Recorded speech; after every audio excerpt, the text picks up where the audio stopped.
रुकिए, एक पल के लिए दुनिया के सारे शोर को म्यूट कर दीजिए और अपना हाथ अपने पेट पर रखिए। आंखें बंद कीजिए और महसूस कीजिए, क्या आपको वहां शांति महसूस हो रही है या वहां एक युद्ध चल रहा है? मैं उस चर्बी की बात नहीं कर रहा जो आप आईने में देखती हैं और जिसे देखकर आप अपना मन मार लेती हैं। मैं उस बोझ की बात कर रहा हूं जो आपकी त्वचा के नीचे, आपकी आंतों की अंधेरी गलियों में छिपा बैठा है। वो खिंचाव, वो अजीब सी बेचैनी, वो भारीपन जो आपको सुबह उठते ही महसूस होता है, जैसे आपने अपने कंधों पर पूरी दुनिया का बोझ उठा रखा हो। सोचिए, पिछले कुछ दिनों में या पिछले कुछ सालों में आपने अनजाने में क्या कुछ नहीं खाया। वो शादी की दावतें, वो दोस्तों के साथ खाया हुआ पिज्जा, वो तनाव में खाई हुई चॉकलेट्स। वो स्वाद तो जुबान पर सिर्फ कुछ सेकंड रहा और फिर गायब हो गया। लेकिन क्या वो सच में गायब हो गया? नहीं, वो अभी भी वही है। वो आपकी आंतों के उन कोनों में चिपका हुआ है जहां कोई दवा नहीं पहुंचती। वो वहां पड़ा पड़ा फर्मेंट हो रहा है, सड़ रहा है और धीरे धीरे एक धीमे जहर की तरह आपके खून में घुल रहा है। आज सुबह जब आप सोकर उठी तो क्या आपकी आंखों में वो चमक थी जो एक स्वस्थ महिला की पहचान है, या फिर एक थका हुआ, सूझा हुआ, बुझा हुआ चेहरा आपको आईने में घूर रहा था? मेरी प्यारी बहनों, यह आपकी गलती नहीं है। हमें कभी यह सिखाया ही नहीं गया कि शरीर को साफ कैसे रखना है। हमें बस भरना सिखाया गया है। लेकिन आज आपका शरीर आपसे बात करने की कोशिश कर रहा है। वो चीख रहा है, वो कह रहा है, बस करो, मुझे हल्का करो, मुझे मुक्त करो। क्या आज आप उसकी पुकार सुनेंगी? नमस्ते मेरी प्यारी बहनों। कायाकल्प यानी काया का बदल जाना, इस सीरीज के पहले और सबसे महत्वपूर्ण अध्याय में आपका स्वागत है। आज हम यहां वजन घटाने की बात करने नहीं आए हैं। वजन घटाना, इंच कम करना, ये सब बहुत सतही बातें हैं, बहुत छोटी बातें हैं। आज हम बात करेंगे मुक्ति की, उस मल से मुक्ति, उस कचरे से मुक्ति जिसने आपके प्राणों को, आपकी ऊर्जा को जकड़ रखा है। अगले 20 से 25 मिनट आप मेरी आवाज के साथ एक यात्रा पर चलेंगी। ये कोई वीडियो नहीं है, ये एक मेडिटेशन है। एक ऐसी यात्रा जो आपके शरीर को एक डस्टबिन से वापस एक पवित्र मंदिर में बदल देगी। मैं आपसे वादा करता हूं, अगर आपने ये पूरा वीडियो देख लिया तो अंत तक आप वो इंसान नहीं रहेंगी जो आप अभी हैं।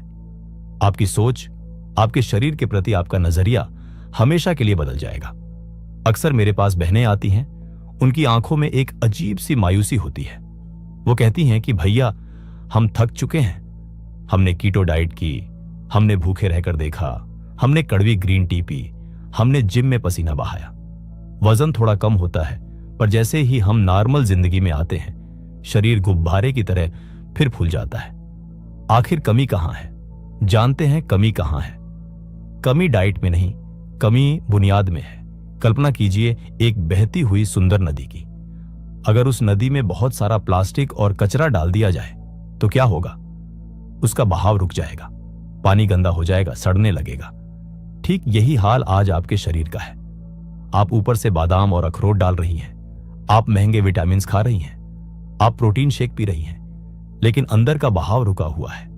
आपकी आंतें जो लगभग 22 फीट लंबी होती हैं, उनकी दीवारों पर सालों पुराना अधपका भोजन, जिसे आयुर्वेद आम दोष कहता है, वो एक सीमेंट की दीवार बनकर खड़ा है।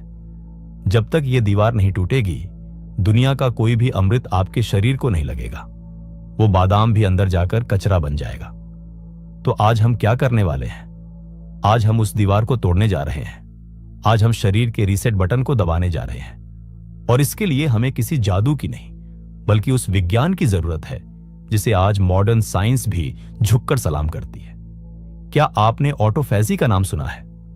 साल 2016 में जापान के वैज्ञानिक योशिनोरी ओसुमी को इसी खोज के लिए नोबेल प्राइज मिला था।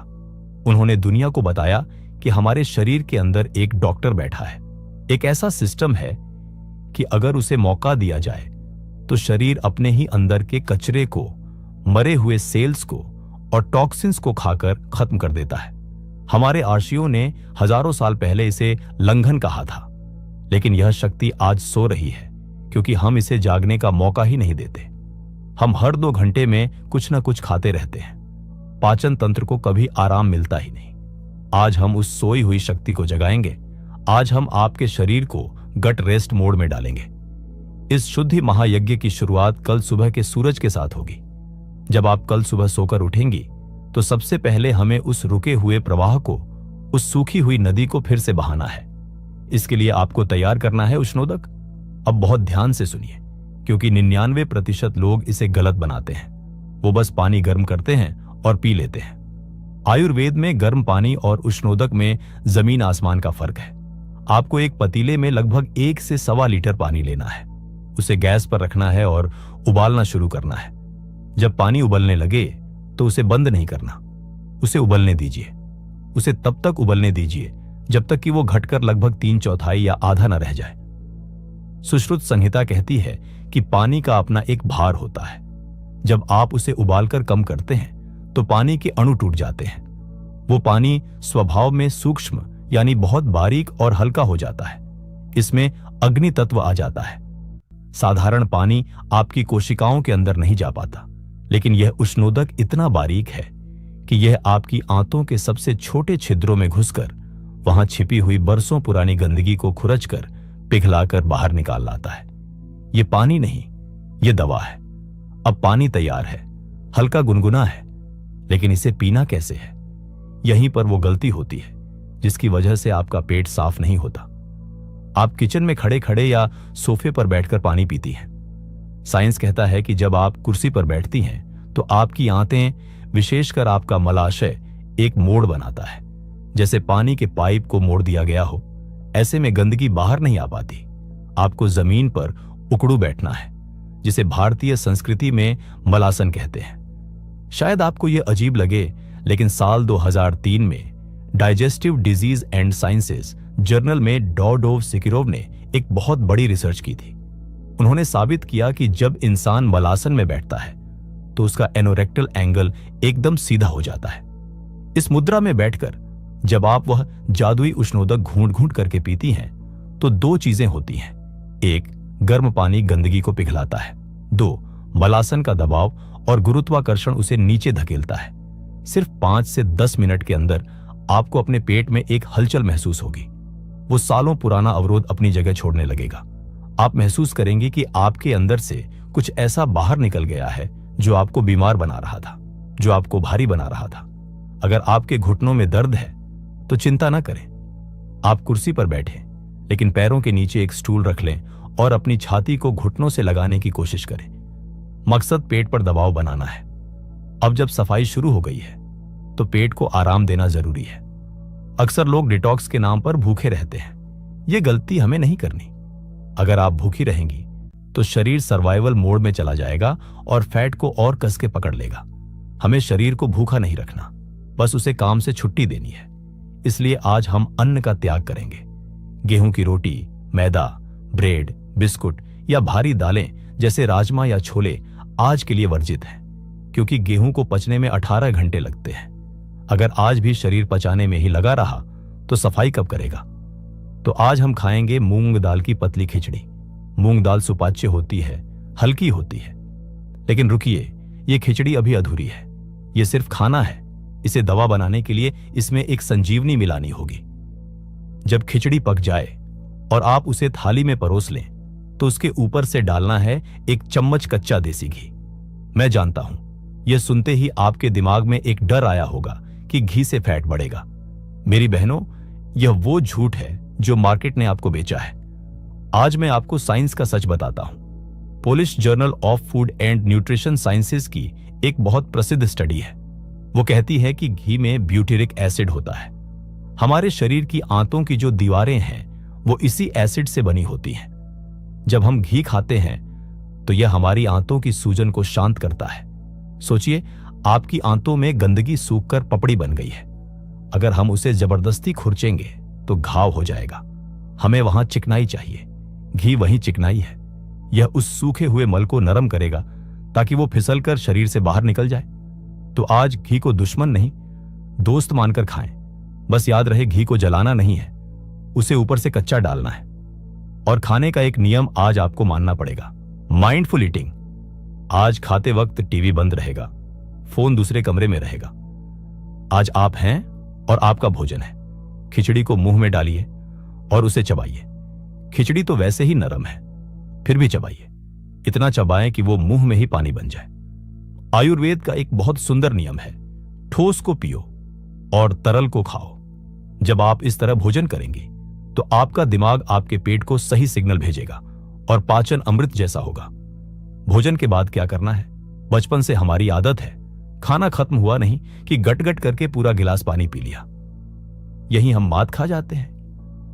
महर्षि वाग्भट ने अपने ग्रंथ अष्टांग हृदयम में एक बहुत कड़ा श्लोक लिखा है, भोजनांते विषम वारी, यानी भोजन के अंत में पिया गया पानी विष के समान काम करता है।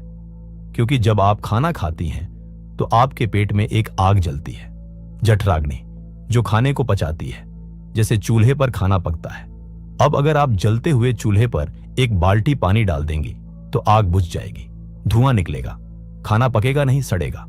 वही धुआं आपके शरीर में गैस और ब्लोटिंग बनता है, वही सड़ा हुआ खाना कोलेस्ट्रॉल बनता है। तो आज ये गलती नहीं करनी। अगर खाना खाते वक्त गला सूखे या मिर्च लगे तो आप 2-3 घूंट गुनगुना पानी पी सकती हैं। इसे आयुर्वेद में अनुपान कहते हैं। यह दवा का काम करता है, लेकिन प्यास बुझाने के लिए पानी भोजन के 1 घंटे बाद ही पीना है। और वो पानी सादा नहीं होगा। आज हम शरीर को अंदर से नहलाएंगे। आज आप पिएंगी CCFT, यानी जीरा, धनिया और सौंफ का पानी। 1 लीटर पानी लीजिए, उसमें 1 चम्मच जीरा, 1 चम्मच खड़ा धनिया और 1 चम्मच सौंफ डालिए। उसे उबाल लीजिए, छानकर एक थर्मस में भर लीजिए। जीरा आपकी सुस्त पड़ी पाचन अग्नि को फिर से जलाएगा। धनिया आपके शरीर की गर्मी को पेशाब के रास्ते बाहर निकालेगा और सौंफ आपकी आंतों की ऐंठन और गैस को खत्म करेगी। इस सुनहरे पानी को आप दिन भर थोड़ा थोड़ा पीती रहे। शाम तक आप देखेंगी कि आपके पैरों की सूजन कम हो गई है। मैं आपको अंधेरे में नहीं रखूंगा। जब आप यह सब करेंगी तो हो सकता है दोपहर तक आपको थोड़ा अजीब महसूस हो, शायद हल्का सिर दर्द हो, शायद थोड़ी थकान लगे। बहुत सी महिलाएं यहां डर जाती हैं और सोचती हैं कि यह मुझे सूट नहीं कर रहा। मेरी बहनों, यहां रुकना नहीं है। यह बुरा संकेत नहीं, यह बहुत शुभ संकेत है। इसे नेचुरोपैथी में हीलिंग क्राइसिस कहते हैं। सोचिए, जब आप बरसों से बंद किसी कमरे की सफाई करती हैं तो धूल उड़ती है ना। ठीक वैसे ही जब शरीर से सालों पुरानी कैफीन, चीनी और गंदगी उखड़कर खून में आती है बाहर निकलने के लिए, तो कुछ पल के लिए सिर भारी होता है। यह इस बात का सबूत है कि सफाई हो रही है। उस वक्त पेन किलर मत लीजिएगा, बस चुपचाप लेट जाइएगा। अपने शरीर को धन्यवाद दीजिएगा। शाम होते होते वो सिर दर्द गायब हो जाएगा और उसकी जगह लेगी एक ऐसी ताजगी जो आपने पिछले 10 सालों में महसूस नहीं की होगी। लेकिन सुरक्षा सबसे पहले है। अगर मेरी कोई बहन गर्भवती है तो वो ये डिटॉक्स न करे। आप बस घर का सात्विक खाना खाएं। और अगर आप डायबिटिक हैं तो आप लंबे उपवास से बचें। आप अपनी दवाइयां समय पर लें और थोड़ी थोड़ी देर में खिचड़ी खाती रहें। हम शरीर को स्वस्थ बना रहे हैं, उसे तड़पा नहीं रहे। अब सबसे बड़ा सवाल कि इस रूटीन को कितने दिन करना है। अति हर चीज की बुरी होती है। यह गट रिसेट प्रक्रिया केवल 24 घंटे, सिर्फ 1 दिन के लिए है। इसे रोज नहीं करना है। अगले दिन से आप वापस अपने सामान्य भोजन, रोटी सब्जी पर आ सकती हैं। बस अगले 2 दिनों के लिए मेरी 3 छोटी सी शर्तें मान लीजिएगा।